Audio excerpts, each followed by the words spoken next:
જય શ્રી કૃષ્ણ પ્રિય દર્શક મિત્રો, મારી આ યુટ્યુબ ચેનલ શ્રી હરિભક્તિ રસમાં તમારા બધાનું હાર્દિક સ્વાગત છે.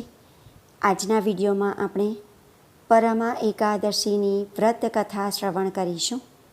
આના આગળના વિડીયોમાં આપણે પરમા એકાદશીનું મહત્ત્વ શું છે, પરમા એકાદશી કયા દિવસે ઉજવવામાં આવશે, આ દિવસે સંસારના પાલનહાર ભગવાન શ્રી વિષ્ણુ તથા માતા લક્ષ્મીની પૂજા કેવી રીતે કરવી, શું કરવું શું ન કરવું, કયા નિયમોનું પાલન કરવું, એ બધું જ આપણે જાણ્યું છે. જો એ વિડીયો તમે ન જોયો હોય તો આ વિડીયોના અંતમાં હું એ વિડીયો આપી દઈશ. એના પર ક્લિક કરી અને તમે એ વિડીયો પણ શ્રવણ કરી શકો છો. પરમા એકાદશીનું વ્રત ખૂબ જ પાવન છે, પવિત્ર છે. આ એકાદશીનું વ્રત કરવાથી તથા વ્રત કથા શ્રવણ કરવાથી અનેક ઘણું પુણ્ય પ્રાપ્ત થાય છે. અધિક માસના કૃષ્ણ પક્ષમાં આવતી પરમા એકાદશીનું વ્રત ધન સંકટ દૂર કરનારી માનવામાં આવે છે.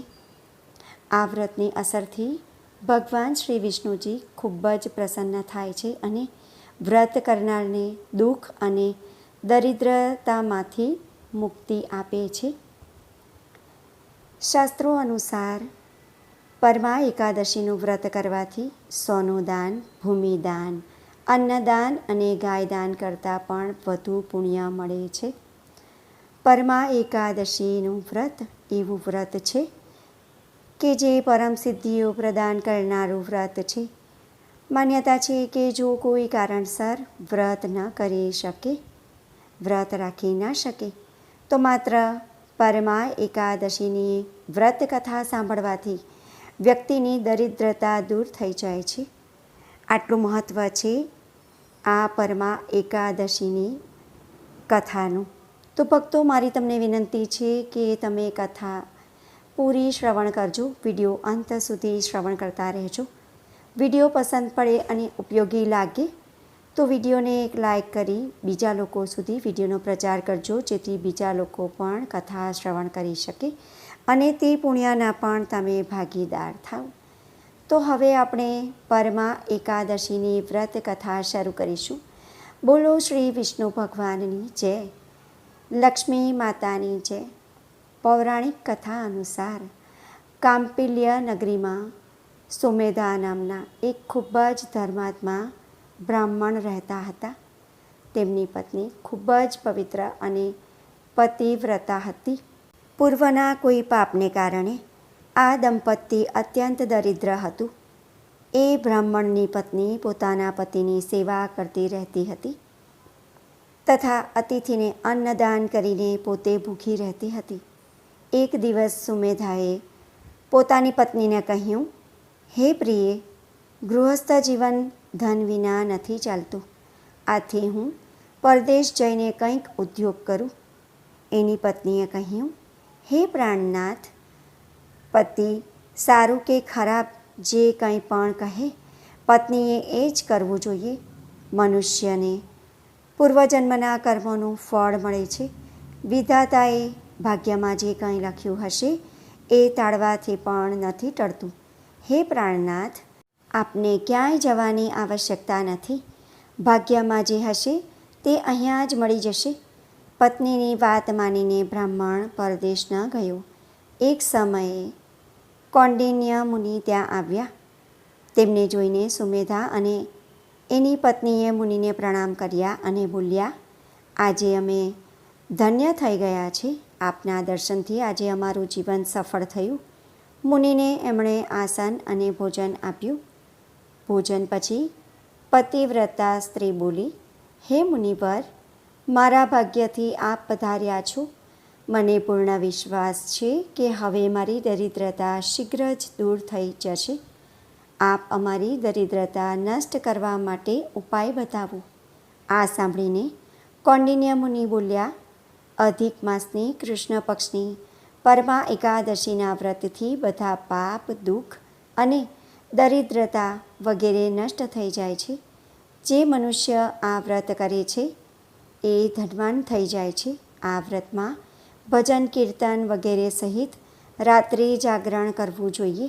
આ વ્રત કરવાથી જ કુબેરજીને મહાદેવજીએ ધનાધ્યક્ષ બનાવી દીધા હતા.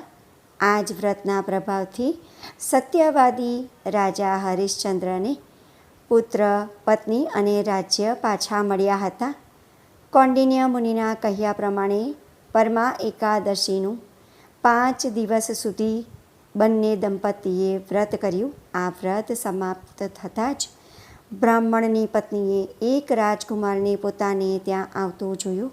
રાજકુમારે બ્રહ્માજીની પ્રેરણાથી આજીવિકા માટે એક ગામ તથા બધી વસ્તુઓથી સુંદર ઘર રહેવા માટે બ્રાહ્મણને આપ્યું. બ્રાહ્મણ પતિ પત્ની વ્રતના પ્રભાવે આ લોકમાં અત્યંત સુખ ભોગવી અંતે સ્વર્ગલોકમાં ગયા. ભગવાન શ્રી કૃષ્ણે કહ્યું, હે પાર્થ, જે મનુષ્ય પરમા એકાદશીનું વ્રત કરે છે એને બધા તીર્થો અને યજ્ઞનું ફળ મળે છે. હે પ્રભુ, તમે જેવા સુમેધા અને તેની પત્નીને ફળ્યા તેવા કથા લખનાર, વાંચનાર, બોલનાર, સાંભળનાર બધાને જ ફળજો. બોલો શ્રી વિષ્ણુ ભગવાનની જય, માતા લક્ષ્મીની જય. તો ભક્તો, આટલું મહત્ત્વ છે, આટલો પ્રભાવ છે પરમા એકાદશીની વ્રત કથાનો. ભક્તો, જો તમે વ્રત કરો છો કે વ્રત નથી કરતા તો પણ તમારે આ કથા અવશ્ય શ્રવણ કરવી જોઈએ. પૂજા પત્યા બાદ તમારે આ કથા અવશ્ય શ્રવણ કરવાની છે. અને જો તમે વ્રત નથી કરતા તો પણ તમે આ કથા શ્રવણ કરશો તો પણ તમે પુણ્યના ભાગીદાર થશો. આજની આ કથા તમને ઉપયોગી લાગી હોય, વિડીયો પસંદ પડ્યો હોય તો વિડીયોને લાઈક કરી બીજા લોકો સુધી વિડીયોનો અવશ્ય પ્રચાર કરજો, જેથી બીજા લોકો પણ કથા શ્રવણ કરી શકે અને તે પુણ્યના પણ તમે ભાગીદાર થાવ.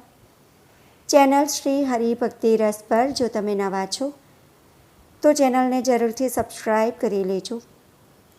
આવા જ નવા વિડીયોની જાણકારી માટે સબસ્ક્રાઈબની બાજુમાં ઘંટીનું નિશાન આવે તો તેના પર પણ જરૂરથી ક્લિક કરજો, જેથી મારા બધા જ આવનારા વિડીયોની તમને જાણકારી મળતી રહે. કોમેન્ટમાં જય વિષ્ણુ ભગવાન, જય લક્ષ્મી માતા જરૂરથી લખજો. ફરી મળીશું એક નવા વિડીયો સાથે. ત્યાં સુધી બધા ભક્તોને મારા જય શ્રી કૃષ્ણ.